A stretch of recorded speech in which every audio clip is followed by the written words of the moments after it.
Thank you very much, Julie. I really appreciate the opportunity to participate at this conference. It's a great area of science that's covered, a lot to learn, but I also appreciate, even as important, to be able to share experiences with families that are directly affected by cystic fibrosis. So my own research, as you have mentioned, utilizes patient-derived cells to evaluate cystic fibrosis therapeutics. And what I would like to talk about today is, first of all, precision medicine models for personalized cystic fibrosis therapy. Then I would like to introduce a case study where we actually analyzed mutation combination in SEF patients that wasn't known. And furthermore, there are very interesting studies we have conducted to look at the pharmacokinetics of CFTR modulators, such as ivacaftor, that's a component in Kalydeco. It's also part of Orkambi and Symdeko. And last but not least, I will address the cystic fibrosis lung environment, which is basically inflamed airway, and what consequences it has for CFTR rescue by CFTR modulators. So the first part is on precision medicine models, and we already heard some exciting news about organoids in the previous talk on stem cells. I would like to take a step back and remind you that in 1989, the cystic fibrosis gene was discovered. One of the co-discoverers was Jack Reardon, which was my mentor as a postdoc. And as you all know, the CFTR protein is a highly regulated chloride and bicarbonate channel on the surface of epithelia, such as in the airways or GI tract. What is very notable is that the discovery of the CFTR gene really led down the road to discovery of the basic defect and treatments, as Dr. Egan summarized nicely yesterday. And what is so exciting about CF research is that we can actually help patients now, but also that it's on the forefront of personalized medicine, where we really consider individual treatments for each patient, which might be also relevant for other diseases. So at the basic of the cystic fibrosis defect is a mutation in the CFTR gene. And then we have a non-functional protein and a defective ion transport. There is less hydration at the air surface liquid, and therefore defective mucociliary clearance. And this leads to a malicious cycle of mucus obstruction, infection, and inflammation. And we would really like to catch the disease at a very early point. And gene therapy, as we heard in this meeting, is very exciting, but it's not available yet. And therefore, we basically investigate the CFTR therapeutics that are available, which are correctors and potentiators that also act at a very early step of the sequence. There are other treatments available, but there is really some advantage to addressing the basic defect early on. So we have 2,000 CFTR mutations. Not all of them have been shown to cause CF disease, but many of them. And these are basically classified into 6 different groups. So the first group doesn't make CFTR protein. The second group makes, such as the most common delta F508 CFTR, a misfolded protein that is not trafficking to the cell surface. And then we have class 3 and 4, where basically CFTR protein is at the surface, but the channel is not functional. And other classes where the protein at the surface is reduced, either because less is made or it's faster internalized. And what we have available now is for the mutations that are at the surface and not functional, a potentiator, which is ivacaftor or VX770. I will use throughout my talk the laboratory names, but I will mention potentiators so that you know what I'm talking about. And then we have 3 different correctors that are FDA approved that can help the misfolded protein to actually traffic to the cell surface, where it can be further activated with VX770. But it's not as simple that as an individual class is always amenable to a certain treatment. And this is why the terminology serotyping was introduced, which basically looks at matching of medications with mutations. So we see what treatments we have available, and then we basically test what patient might profit from it. So this is a pie chart that you also have seen already at this meeting, and it basically addresses what treatments we have available and how many patients we can treat. So there's about 10% that have a gating related mutation that responds to VX770 that's in Kaleidoco. And then we have patients with either 1 delta F mutation or 2, and they can either take the new Trikafta or Symdeko or Kambi, which are basically FDA approved for homozygous delta F mutation. So this is a combination of a corrector and the potentiator, or 2 correctors and the potentiator. And again, here are some alternative names. But what I want to mention here is that while there are 5% of patients that don't make any CFTR protein, there are another 5% that have rare mutations that might be as rare that there are just a few or even 1 patient available in the US to test. And these patients might profit from some of the available treatments, and therefore this needs to be tested, and this is something we do in the lab. So what models do we use? So we use either planar cultures that are grown on a membrane, on an air-liquid interface, and they differentiate and form cilia. We use cells that are either derived from the nasal mucosa or from the bronchi. This can be from a living CF patient or individual by a bronchial brush. It can also be from an explant lung after lung transplant. And in addition, we know that there's also GI disease, so we can use rectal biopsies and also either analyze these directly, the tissues, or grow them, or form organoids.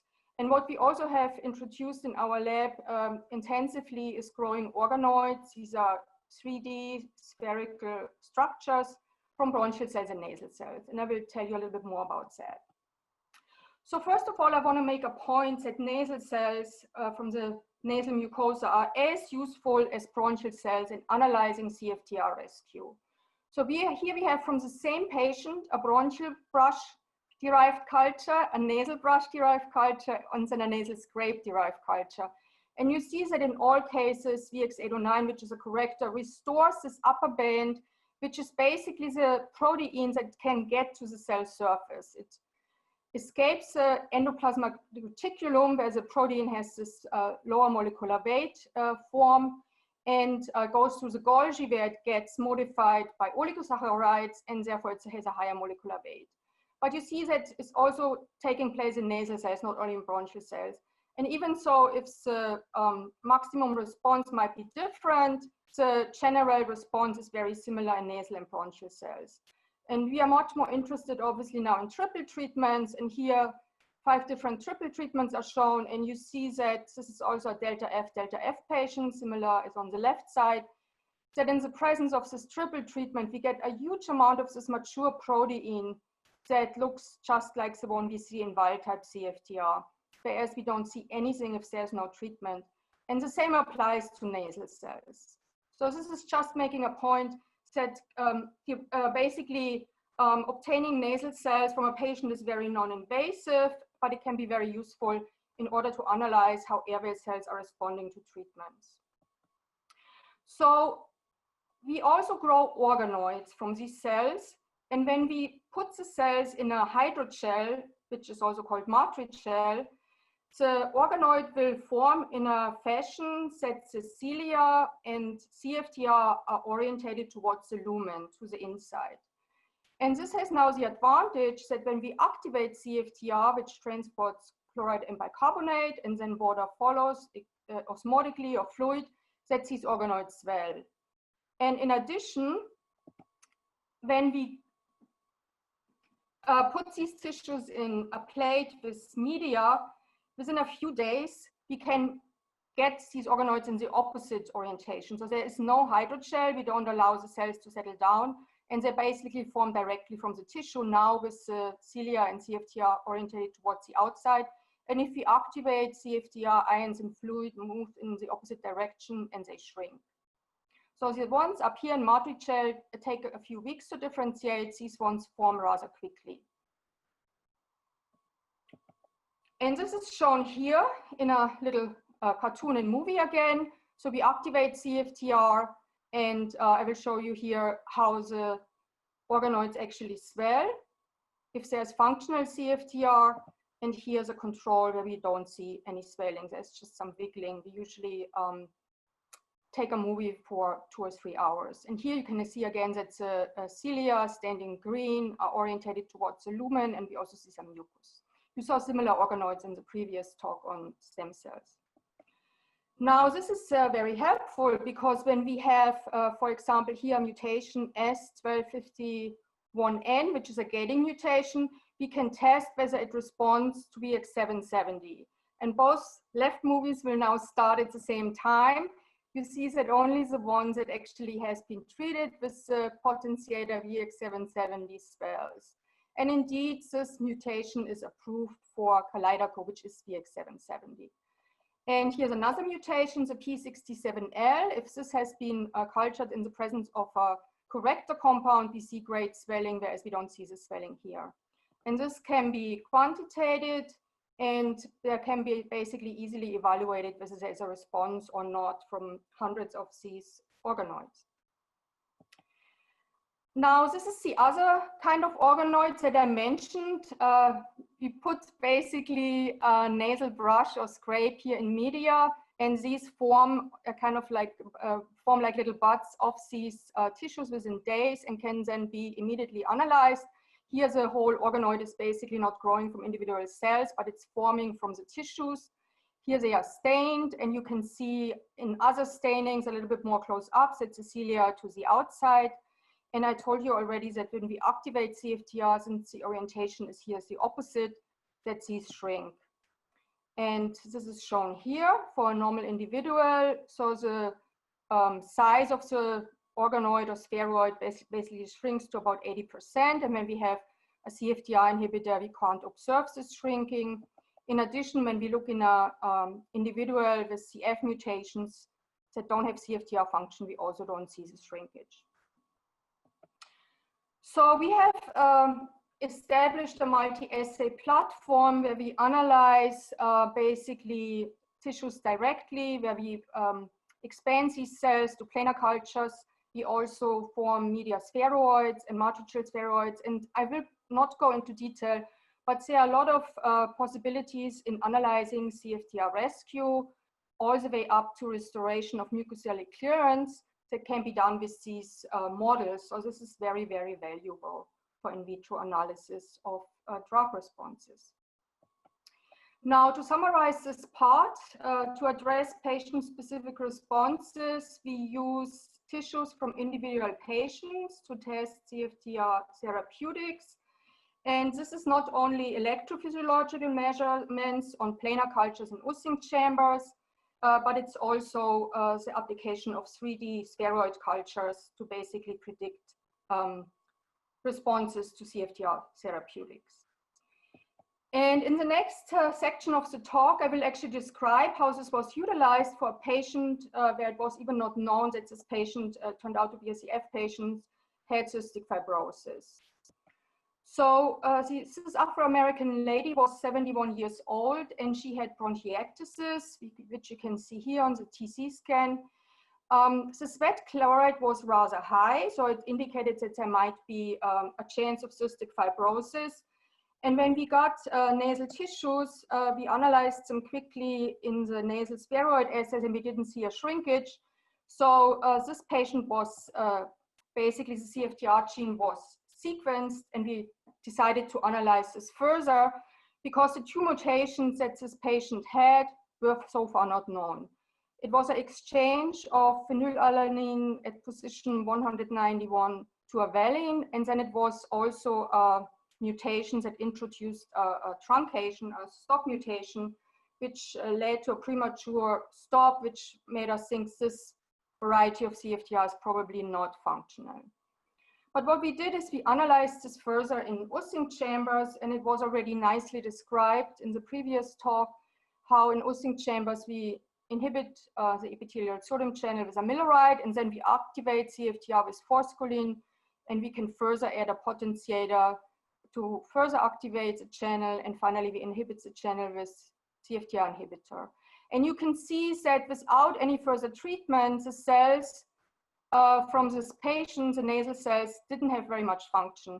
So what's shown up here is basically 25% of wild type.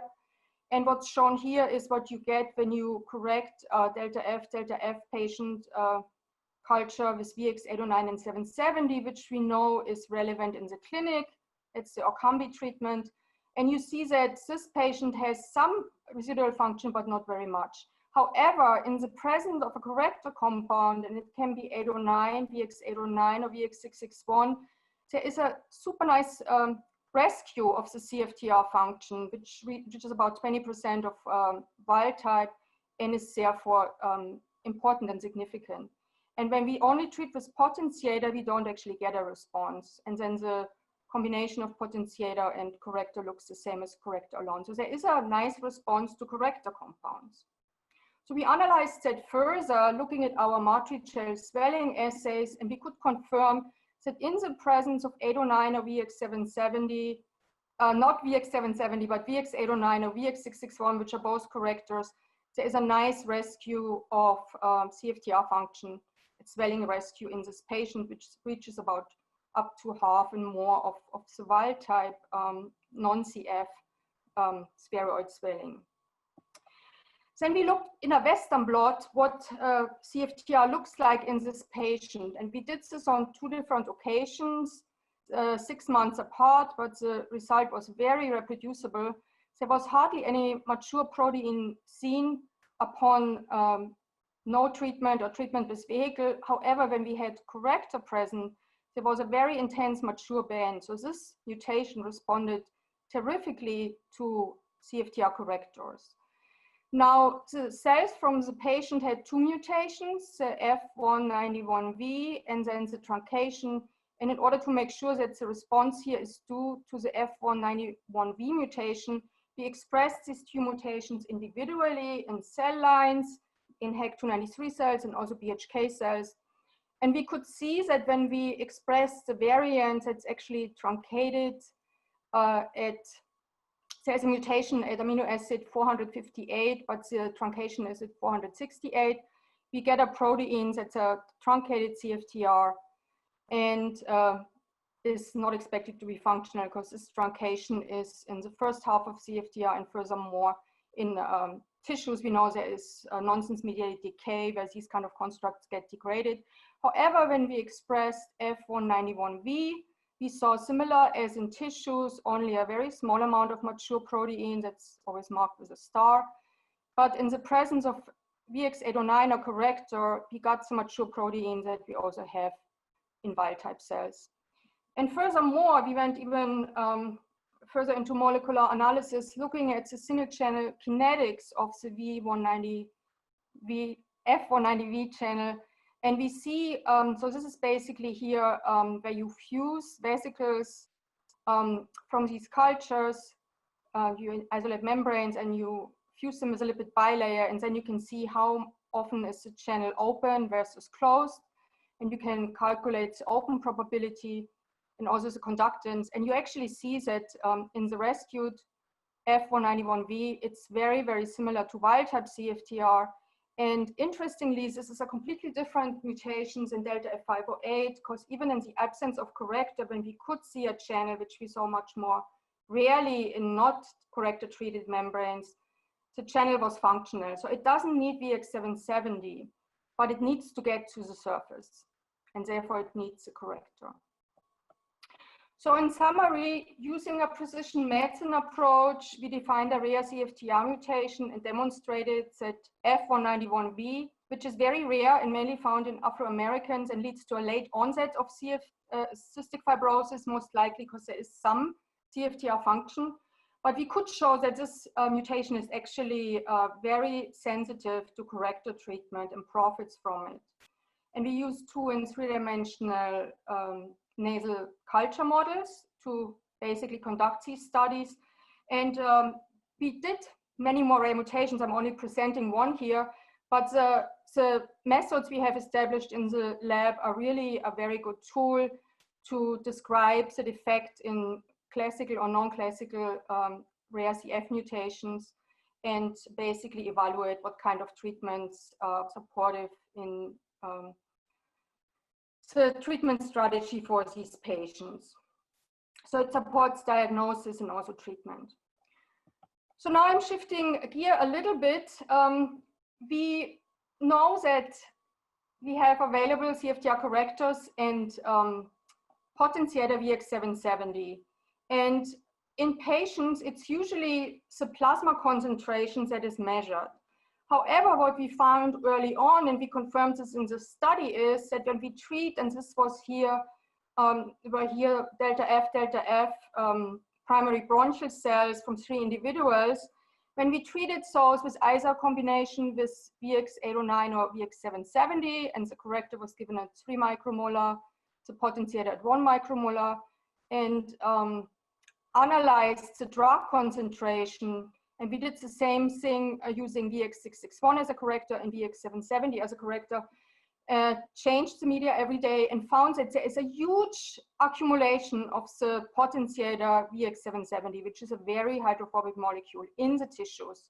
So this was done in a collaboration with Chuck Easter at UNC, and he determined the CFTR modulator drug concentrations by mass spec. VX809 did not accumulate in a similar fashion. What was also interesting is that VX770 did not wash out immediately. So those cells were treated for 2 weeks and then shifted to a media without CFTR modulators for 2 weeks, and you see there's still a lot of VX770 present. Now, even more surprising, we see that there's an increase in CFTR function up to 7 days, and then when the concentration is even higher, it's actually negative. This is CFTR functions that's shown here after activation with forskolin and Using chambers, and this is just a mirror image. This is CFTR inhibition. But you see in both cases that the maximum activity is after 7 days, and then there's actually a reduction. And this is very confirming what we found in the past when we studied Orkambi treatment and found that too high concentrations of the potentiator VX770 are actually inhibitory for CFTR function. What you also can see is that even after the washout, CFTR function doesn't return to baseline. So there's still some CFTR function, even if the drugs are washed out. So it's important to consider this when we receive cells from patients that have been treated with drugs, or also when you go from a clinical trial from patients taking one drug to another, and furthermore, just in general, considering the optimum dosing. And we also we confirmed in Western blots here that there's actually, upon this treatment, a formation of mature band, and this is in 3 patients, and then it's basically slightly washed out with treatment, but similar to the function we saw earlier, there's still some mature protein remaining.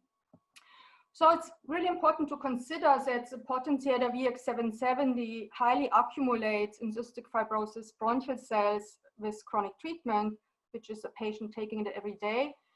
And these concentrations persist after washout and are particularly measurable in tissues. So these accumulations also have an effect on CFTR function. And we suggest that these findings might influence drug dosing and precision medicine strategies.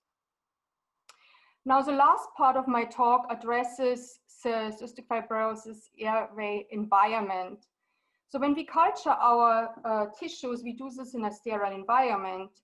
And we know from studies from a colleague of mine, Carla Ribera, who's also at UNC, that when cells are cultured for an extensive period, the cystic fibrosis cells, they use the inflammatory phenotype.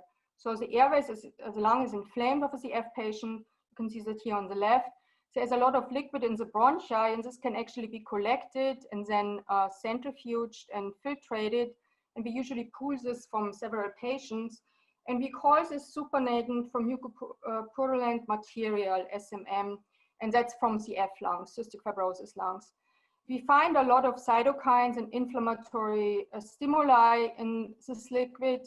And what we actually do, we apply it to cultures and we re-inflame the cultures to see what inflammation does to treatment of mutant CFTR with therapeutics. And this is shown here. So you basically see in the green curve, in the black curve, you see a delta F 508 patient that doesn't receive, the cells don't receive any CFTR modulator treatment, so there's no response to CFTR stimulation by forskolin or with potentiator VX770. The green one is a correction with a corrector, so you see a little response, but what you easily can recognize, also comparing the red and the black bar graph, that there is a much higher response to correction when the cells are cultured with an inflammatory stimuli. And we also looked by Western blot and saw that the amount of mature CFTR protein, that's the one that's at the cell surface, is drastically increased under these conditions.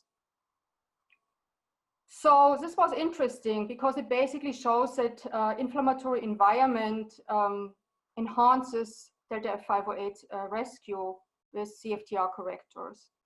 And so because this fluid from cystic fibrosis lungs, SMM, is derived from end-stage diseased lungs that are basically explanted at a lung transplant, we also wanted to test what happens with bronchoalveolar lavage fluid, which is directly from cystic fibrosis patients. And we decided to use pediatric patients because there the inflammation is not as massive as it might be in an end-stage lung disease patient.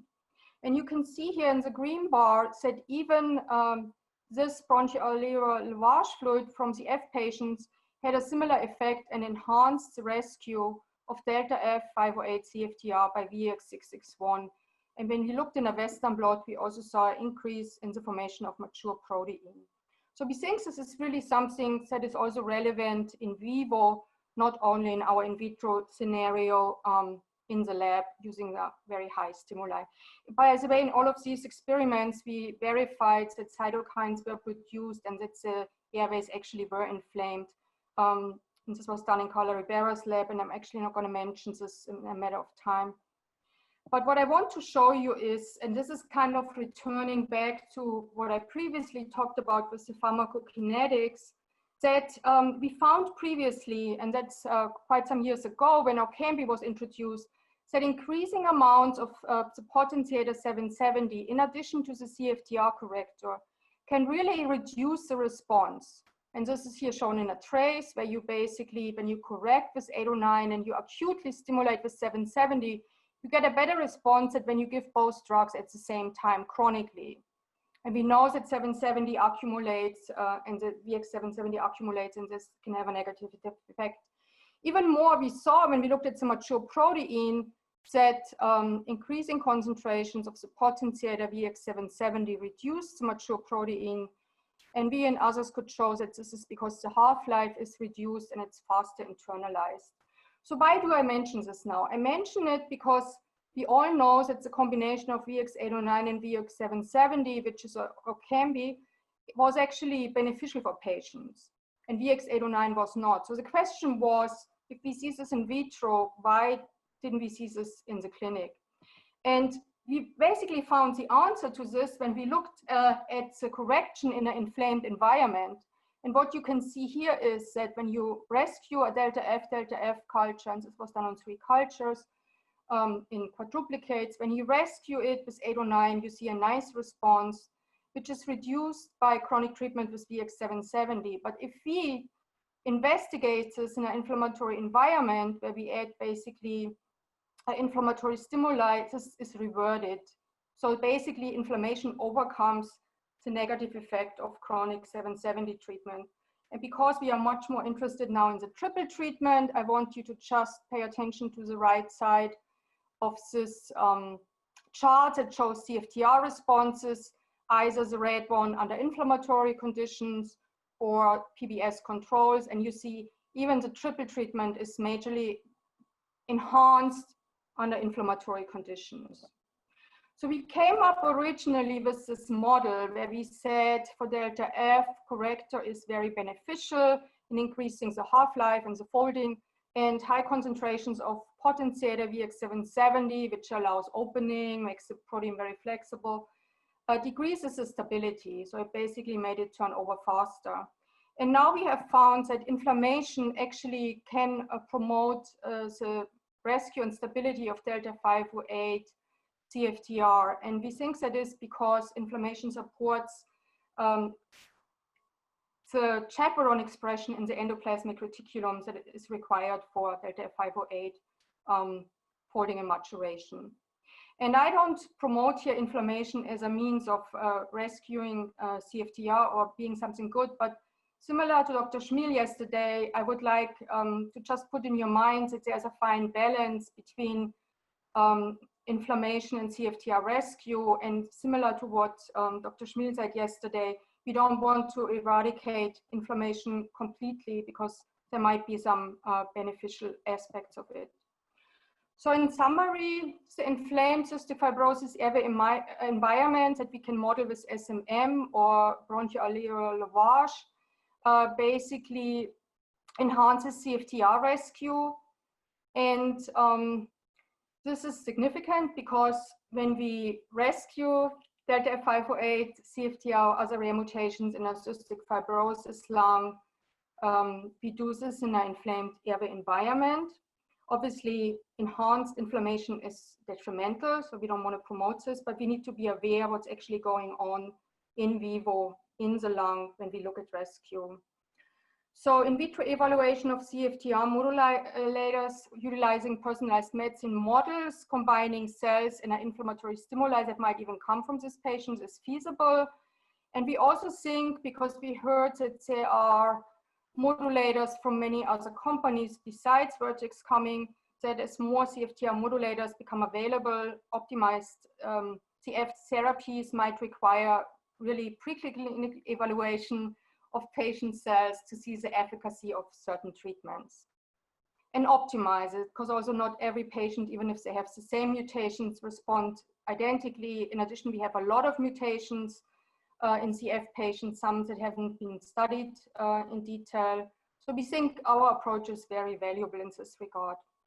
And I would like to thank my lab, here shown on the left, in supporting the studies. My collaborator, Carla Ribera, for the inflammatory studies, my collaborator, Charles Easter, for the pharmacokinetic studies. I also want to mention Peter Noon, which enabled us to do the study on the Afro-American patients with the F190V mutation.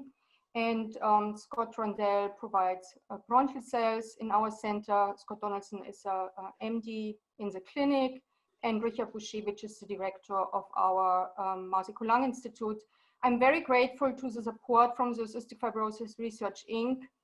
And I love everybody who's involved in CFRI and this conference. I also want to mention that we have a core, as Julie mentioned earlier, that supports a measurement of CFTR function for other investigators. And we have a program from the Cystic Fibrosis Foundation that provides very good CFTR antibodies that we also use in our studies to other investigators. So if anyone wants to contact me in this regard or has questions that cannot be answered now, here's my contact. Thank you very much.